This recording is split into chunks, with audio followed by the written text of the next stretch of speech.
what's happening outside is going to impact every organization on the inside. There is more expectations of enhancing business impact from HR transformation expectations have changed.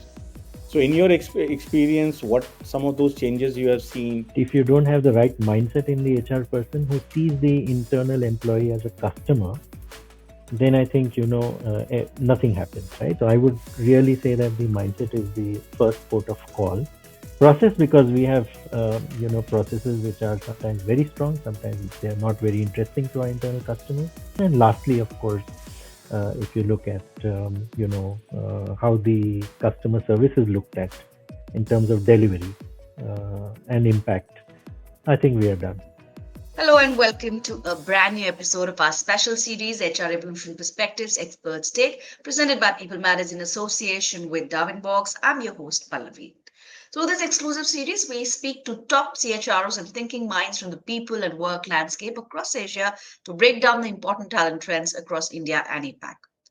This series builds on insights from the HR Evolution Perspectives 2023 Empower and Evolve research study, which is one of the largest workplace transformation studies in Asia. This exhaustive report comprises responses from over 2,000 HR practitioners and 1,200 plus employees and paints an in depth picture of what companies and employees demand today. We look forward to exciting conversations with top leaders to get their perspective on the top trends we're seeing from the research and understand from them some of the strategies they would be adopting to drive their business forward at a time that forecasts growth and innovation. In today's episode, we have with us Ravi Kumar, Senior President and Chief People Officer, Page Industries Ltd. Ravi Kumar is an experienced Chief People Officer with a demonstrated history of achievements across industries. He's a strong HR senior leader, skilled in HR strategy, talent management, industrial relations, employee engagement, L&D, transformation, and culture building, to name a few. Worked with multicultural leadership teams across continents. Very warm welcome, Ravi. It's a privilege to host you today. Thank you, Pallavi. Pleasure's all mine. Also joining us for this conversation is Ashwath Kumar, Senior VP Global Customer Success and Delivery Darwinbox, a leader with over 2 decades of multi-geographical, multicultural experience in aiding organizations achieve their HR digital transformation successfully. Ashwath has been at the forefront of several trend shifts in HR. At Darwinbox, he helps accelerate the drive to value realization for large and medium enterprise customers, building the leading HCM provider's reputation as a trusted advisor for its 600 plus customers and accelerates the company's global expansion. Welcome, Ashwath. It's a pleasure to host you today. Thanks, Paul. We'll look forward to this discussion today.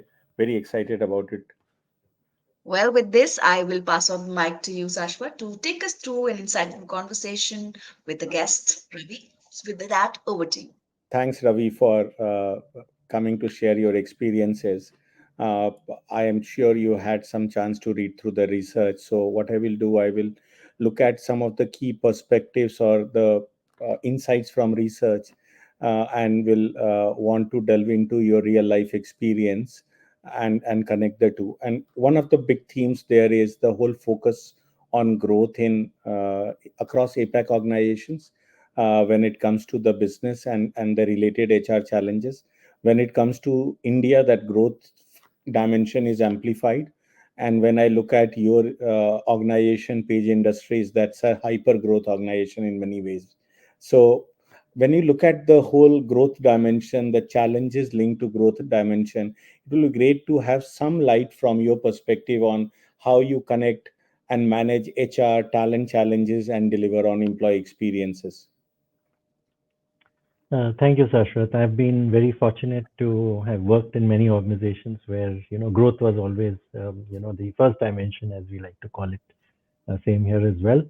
And I think many other organizations like ours are in the same space today, and like you rightly mentioned, they have the same challenges, right? So in the end, one would love to connect the business goals, the growth aspirations, along with what's happening at an employee experience level, right? Because in the end, who's going to deliver that? It's the entire team, it's the entire organization, it's all the people in the organization that are going to deliver that. This is hard reality. It's not machines, it's not processes. So I think the best way, and I think I'm going back in experience some years in some other organizations where I worked. I think the whole idea of ensuring that the purpose of the organization is very clear, is paramount. And this also comes out in the report if you see. Purpose is something that employees are also looking at to understand better. So organizations who have a high growth momentum but also have a very clear purpose in terms of where the business is going and what it plans to serve, whether it's the social sector or it is the consumer. Uh, this is something I think every employee at every level is wanting to see, and if that is clear, I think this whole idea of putting in a great employee experience becomes far more easier. So this is number one. Number two, I think all organizations, also have very clear goals in today's day and age. Without a clear number, we don't go anywhere, right? So I think these numbers, in terms of how that cascades into my goals as an employee, is extremely important. And I think that brings in a very clear perspective on the employee experience as well. So clear goals, clear purpose, and of course, which leads to clear outcomes. If this is a line of sight for every employee in the organization, employee experience is already there. You don't have to do much. You don't have to really put in a separate effort for bringing in a certain employee experience. So, Ravi, this is super insightful. I don't know how to thank you for this. So, one is a combination of growth and purpose. So, it's a very powerful headline. So, combine that. And the second thing which you said is to cascade it and define the my goal definition. What you have said, that not only you do what of my goal, but also articulate clearly the why of my goal, why this goal is expected from me, and how it happens. And not easy in large organization. Think of how True. do you communicate, how do you keep it anchor. So this is a super important point. And this will go back to the next question I will want to ask you, is that now think of it, the moment you said why of my goal, you have created a capability challenge, Mhm. capability challenge of managerial leadership. That's one. Second Yeah. is, if you think of Indian subcontinent, career growth is paramount from an employee expectation perspective. That career growth also is a capability gap challenge. So how do you True. address that capability gap challenge in your org? Uh, Something again. So your insights from you will be super helpful. Wonderful, Shashwat. I think different ways of approaching it. It also depends on at what maturity level the organization is. But I think a good way to start is to actually map all the skills into a clean repository, right? Because you have some clear, job descriptions. Every organization has them. You also have, some unique roles. And I think once you're clear about, where the role is going in the future, and if you can map it in terms of a skill set for that particular role, and you have a very simple repository. You don't need a very complicated one. With technology, of course, as you know, Shashwat, it becomes a little more easier nowadays. But I would go so far as to say that it's not so much what the organization is thinking. It's actually what's happening outside the organization, because we are in a certain environment in every organization, and we are growing on a certain level and a certain path and a certain direction. But what's happening outside is what really impacts the skills and the capabilities that we are going to need in the next few years. So as a clear example, what's happening with of course it's very cliched nowadays, generative AI, etc., and people being worried about whether there'll be job losses.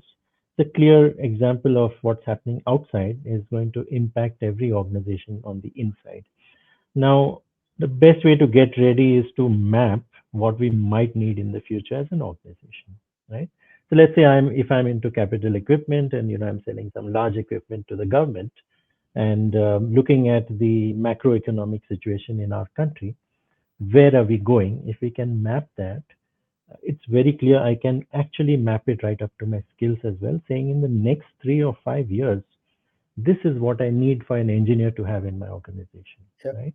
And if that is done, I think, I know it sounds very simplistic, but if that is done, I think we'll take away a whole lot of questions from this capability gap, right? We may not be able to fulfill it all the time, because my personal belief is, market always and consumer always moves much faster than organizations. Therefore, we always tend to be a little behind in terms of, assessing what is needed for the future. But I think if we are able to do that to a great extent, map it, and put in place measures which will help me reach that level, whether it's upskilling, reskilling, etc. I think this is an answer best served from that point of view. Make it transparent is the other thing I would say, Shashwat, because every employee should see what is coming up in the future. Sometimes it's the writing on the wall saying that if I don't change and I don't look at a different mindset in terms of learning new skills, my role will become redundant. So I think this is happening to all of us as we speak. I mean, you talked about Aon, you talked about Darwinbox, for example. It's happening even today. Yeah, Darwinbox exists today because there was a certain need in the market, and they actually mapped the need. So I'd actually extrapolate it to an employee's role. No, so in fact, great insight, because come to think of it, uh, organizations who are great at capability building are actually building capabilities aligned to the market. So because this is the constant challenge, if I build this capability too fast, market will poach my people. That's the reason why you always find the best talent fit from outside. So think of True. it, the retention has to be more cultural and connect, not a Yeah. skill gap. If it's a retention, it will come back and bite you. So True. you, the insights which you are saying is super, because fundamentally skill, capability building works when employees are motivated. Otherwise no one attends training. So they will be True. motivated when there is a market value to what you are building, and once they are motivated, they build it up at scale. It actually creates a very different momentum. So great point, Ravi. Now with this, you are actually building up expectations. So the next point is around transformation, and how because as think of it, you are already connecting HR outcomes to business, and that's the new norm. So as there is more expectations of enhancing business impact from HR transformation expectations have changed.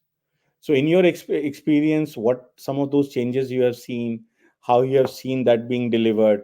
So, it will be great to have some of your thoughts on that. Sure, absolutely. And this is a topic very close to my heart, Sashwat. When I left my previous organization, I was actually just completing an HR transformation that we were doing, in India and also Middle East, Africa, as well as Southeast Asia. And it is a wonderful experience to be part of, a transformation which impacts your own team and your own organization. Generally, it's HR guys, consulting for, let's say, finance, like you gave an example, or it could be a sales organization which undergoes transformations very frequently. And we are generally consultants for them, right, as HR business partners. So I think it's a very, very unique thing that, it's happening across the globe to HR organizations, even currently as we speak. I think the most important thing that I learned, from that experience was that it's more a mindset shift than anything else, right?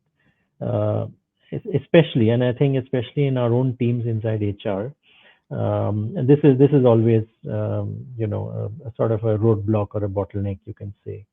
The mindset is something that really impacts everything within the HR function, whether it's a process, it's a technology. I mean, you were talking about technology a little while ago, how it makes life a little easier. However, if you look at technology as the base for an organization, I think, for an HR organization, that is even more important, right? Because you talked about service delivery. So let's take that example. Now, there's a very specific, question that I need to answer, or I need to send a document to someone, or maybe put in place a process for some employee. All that is service delivery. But if the technology is there, it makes it easier for me to ensure that it gets delivered. However, if the mindset is not there, Sashwat, I think it becomes very difficult both for technology as well as the service delivery setup as a process, both process and technology, to ensure the delivery happens, right? Uh, you can have everything in front of you, the best equipment, the best software, the best, setup and a process which is ratified by the PwCs of the world or the Deloittes of the world. But if you don't have the right mindset in the HR person who sees the internal employee as a customer, then I think, nothing happens, right? So the transformation inside HR goes for a toss if the mindset is not there. So I would really say that the mindset is the first port of call. Clearly, it is a shift from giving service to delivering delight to a customer. It just happens that the customer is sitting inside the organization, right? Uh, I'm very sorry to say that, but most of us HR folks don't see the internal employee as a customer. The day we do that, I think, the mindset topic is closed. Then we can move to technology and process, which are easier topics to do. So if you Yeah. ask me, it's these three: mindset first, process because we have, processes which are sometimes very strong, sometimes they are not very interesting to our internal customers. If we are able to settle that, I think that should be great in terms of an HR transformation. And lastly, of course, if you look at how the customer service is looked at in terms of delivery and impact, I think we are done. So great, great insight. So let me try and summarize this. This is too Yeah, many yeah, sure. things coming together. And Ravi, I have not evolved. I did HR transformation work for 20 years. So I've done just this work. So now think of it. You talked about simple three pieces: people, process, technology. Reality is tech, and tech is the smallest piece of HR transformation. When Right, I say process and policies are bigger than that together, and people is bigger than the other two. And to right. your point, you also mentioned, so you talked about mindset, and you also said Mhm. HR itself is the roadblock, which is 100% true. HR's past behavior or ability to work together is the biggest roadblock, because we have created functional silos. And to a point, when you think of customer archetypes, whether it's an employee, manager, or a business leaders, they are looking for outcomes which are not functional silos. Those outcomes cut across things. So think of a very simple thing like talent supply. Talent Mhm. supply is the simplest outcome possible, but it's a literally a supply chain which starts with workforce planning, OD. Think of sourcing. Think of the discipline of assessment, which again will go back to a learning team. Offer fitment, which is a comp role. You will have BGBs, onboarding, and then HRBP handover. And then actual success is first goal setting, which happens well. True. So if you think of that, it's an outcome which is cutting across all the functional silos. And how do you get HR to switch off from current mindset and Mhm. say that let's work together and enable that? So super important point. Yeah, so both, so mindset change and how HR really gets out of their own way to ensure success, super important. Two summaries. uh, let's move to the next, I will say. So we are getting into more complex areas, because if when you get the transformation right, and you were talking about, now think HR being called for finance or supply chain or procurement, because a large organization today is doing 12, 15 digital transformations. At the core of it, all digital transformations are human capital transformations. So True. that makes HR the natural consultant, HR function, Mhm. because this is human capital change happening now. And fundamentally it is boiling down to empowering people, creating pace in organization, and the summary is the word around agility and so on. So True. that's where, Ravi, now coming back to you to say how you are seeing this happen, and Mhm. what HR does, which gives some HR more credibility to participate and drive this, and what will take away from that credibility. That's very important, because if you are a consultant, you get listened to only when you have credibility. True. True. I think the best way to build credibility, Sashwat, is to, like they say, charity begins at home. I would say, every HR team needs to run a transformation on themselves first. Yeah. Show the impact and show the results, and then call themselves internal consultants. And I think the best proof of the pudding is that you have an HR function that has transformed itself and is able and running and is meeting at least 90% of their so-called stated transformation goals. Um, Once you do that, you can always easily sell the idea to other parts of the organization, right? So if the mindset change has happened in my team, I think it's very clear that there are other leaders who will on their own approach me saying that, listen, what did you do with these guys? We see a visible change. I want Yeah. to do something for my team, and can you help?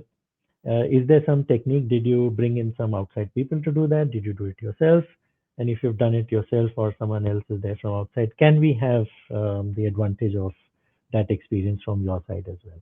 Are there any specialists in your team who know how to do this well? Have you spotted some talent within your own team who has run this transformation well? Can you lend them to us? Is actually a discussion that I think all of us would love to have, Shashwat, in HR at some point.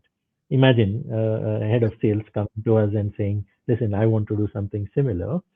Can you help us?" Or a head of manufacturing coming and saying, "Listen, I heard about this and I can see the impact. I also see some visible outcomes in your own team, and I'm seeing the turnaround time actually go up by 50%, right? So I'm thrilled, but I am intrigued. How did you do it, right? So Yeah. that's I think something that I would love to have, Sashwat. Do it So in yourself fact, first and put in the impact, show the impact, and then I think there are many others that will open up and come to you. so Ravi, great points again, because I have seen a pattern of HR transformation going first in massive multi-pillar digital transformations.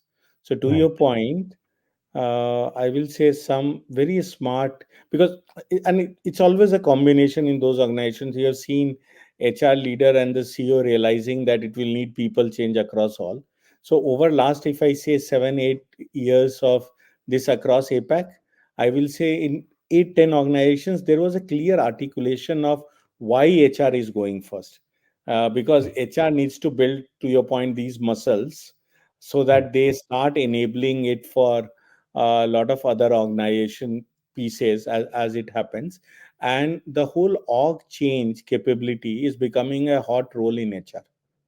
People who can be org change consultants, or and it's not an easy role to find. While people can write it True. on CV, but people with hands-on experience of having driven organization change, it's becoming a role in HR. So great True. insights again. Now if you look at, go back to the really one of the research findings is, unfortunately, satisfaction on HR tech remains very poor. And while I will like to say as Darwinbox that Yeah. it's new age tool versus old age tools, but unfortunately research data doesn't say that, Ravi. Where organizations with discipline get satisfaction out of all kinds of tools. They may get it True.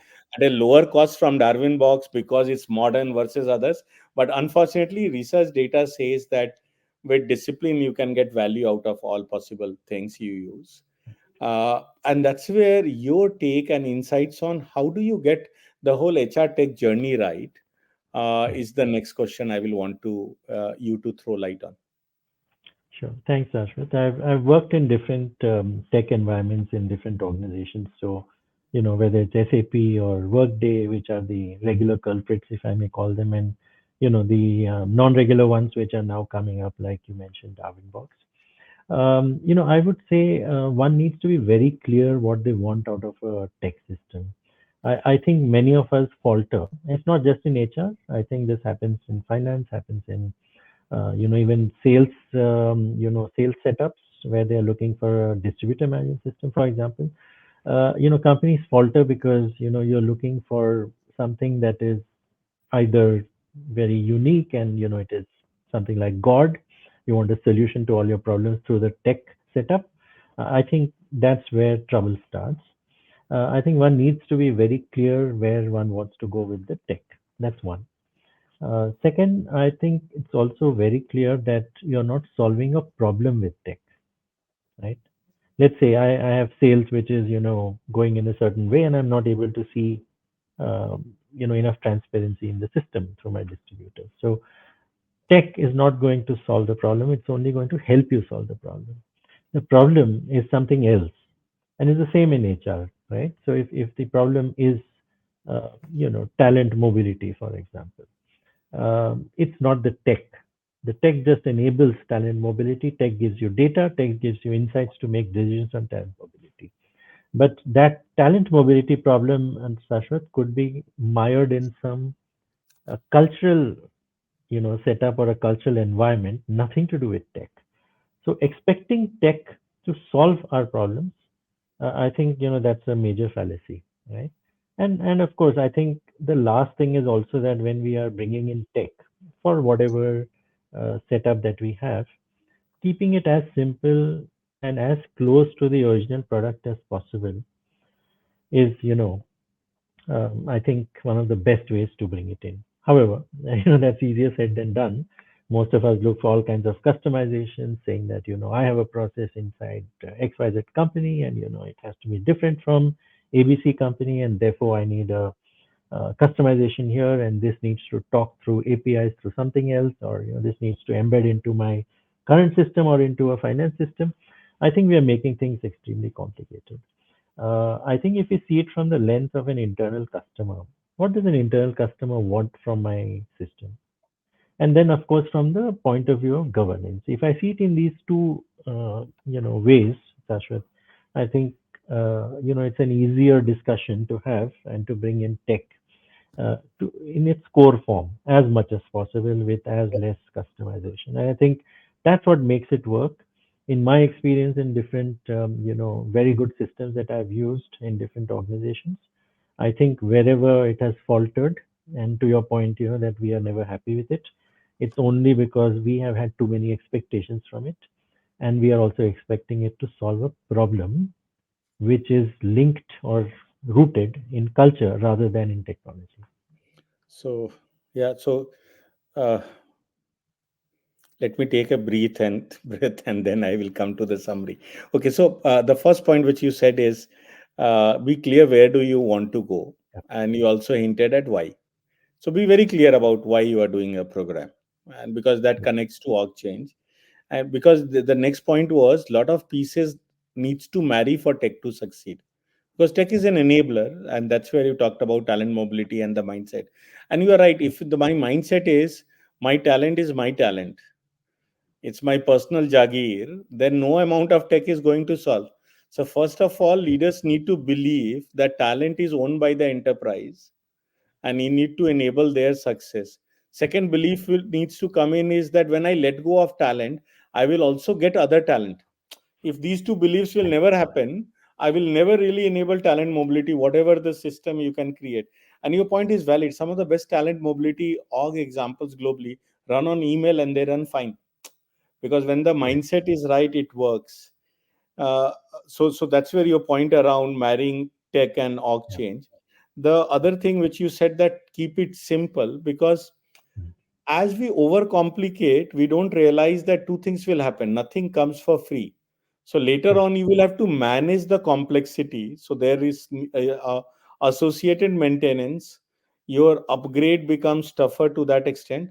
And also typically complexity takes away from adoption, True.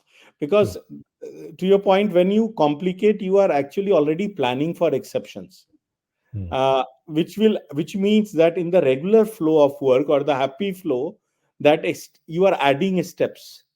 Mm. Yeah. Systems today are configured to give you red flags to manage exceptions differently and not Yeah. to complicate regular flow, because when adoption is very high, data Mm. quality improves because data is getting created through the process, True. and you want to use analytics to take decisions. So great Mm. point there. And obviously the way to do it is keep the lens of the customer in. The only point I will want to add, Ravi, is that too many cases in my personal experience when I was consultant leading these transformations, the default assumption was, let's not get a business leader in the design part of the project.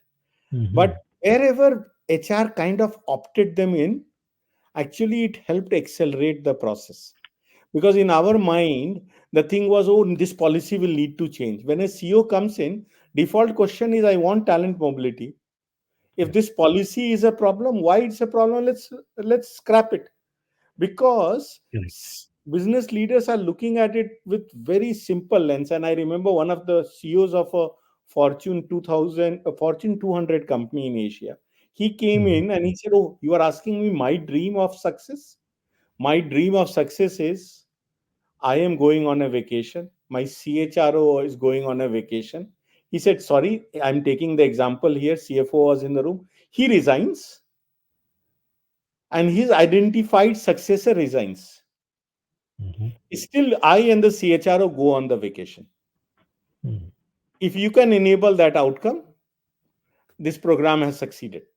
And he said that, and now let's to enable that outcome, whatever is needed, let's do that. There is no Right. holy grail. And it's interesting, so it accelerates the whole process.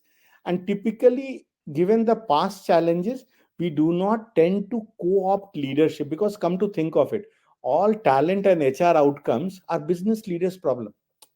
So True. if they are part of the design, later on they cannot come back and challenge the design outcome. That's one. Yeah. And second, Ravi, I will go back to your earlier comment about org change being the key issue. If you have done Mhm. the design, then org change is also your problem, True. because you will have to drive org change. So thanks, super helpful, super insightful. Well, thank you. It was an interesting conversation with all those insights on different aspects of business, be it talent to technology, and how organizations can improve agility and experience. So, once again, a big thank you to Ravi and Shashwat for navigating this interesting conversation. Thank you so much, Pallavi. I think Sashwat is a great colleague. He has a lot of experience, and I think, it is great that we were able to get some insights from him in terms of, his past experience, especially on the HR transformation consulting. I think very, very useful insights as well, that could be useful for a lot of people like us who are practitioners. Thank you. Thanks, Ravi. Thanks, Ravi, for kind words, but great insights. And because what you said were very, I will say, key summaries. But if you actually unpack it from a lens of someone done those projects, they are really crux of many of those problems. So great insights. And through this platform, it is also a great pleasure to meet you. And Palvi, thanks for Same here. hosting us together.